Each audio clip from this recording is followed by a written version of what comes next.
Et puis ce communiqué du groupe Texaf, opérateur historique en République démocratique du Congo depuis près d'un siècle, tient à informer les autorités du pays et la population de Kinshasa qu'il fait l'objet de plusieurs tentatives apparemment concertées de spoliation de ses activités foncières.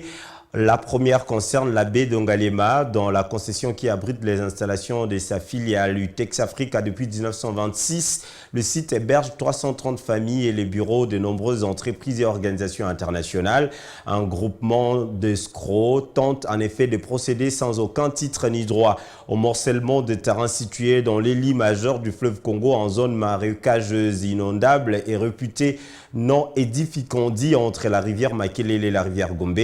Fait sans précédent en 96 ans, ce groupe a récemment commandité la destruction partielle du mur d'enceinte de la concession UTEX Afrique avec un engin de chantier et l'appui des forces militaires et de la police UPI HP sous un prétexte fallacieux. La deuxième porte sur le terrain de sa filiale Humotex à Kinshasa qui abrite les installations industrielles et résidentielles CPA depuis 1969. Cette concession fait l'objet du projet de développement le jardin de Kinshasa par le groupe Texaf pour 10 000 logements destinés à la vente avec infrastructures éducatives, commerciales, sportives et de loisirs. Dans ces cas également, un groupe d'escrocs tente de procéder en toute illégalité à un morcellement d'une partie du site et de l'occuper sans aucun titre ni droit. Avec l'aide de fonctionnaires civils et militaires, ces actions empêchent l'exécution de la première phase de ce projet qui s'inscrit pourtant pleinement dans la vision du chef de l'État, président de la République, sur la promotion de l'accès à la propriété de 10 000 ménages congolais sacrifiés aux intérêts de quelques-uns.